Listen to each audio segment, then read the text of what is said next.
Основою бутерброда, як ми знаємо, в більшості випадків є хліб.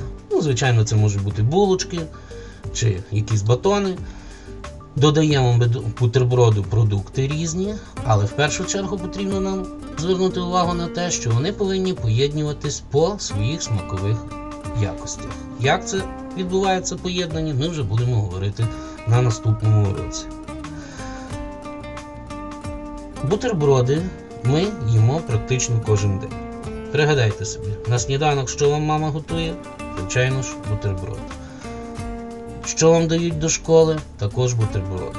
Отже, бутерброди використовують як самостійну страву або в якості закуски до різних напитків. Кулінарія – це наука. І тому вона має також свої певні визначення та правила. Бутерброди бувають різні. Візьмемо для початку відкриті бутерброди. Відкриті бутерброди бувають прості і складні.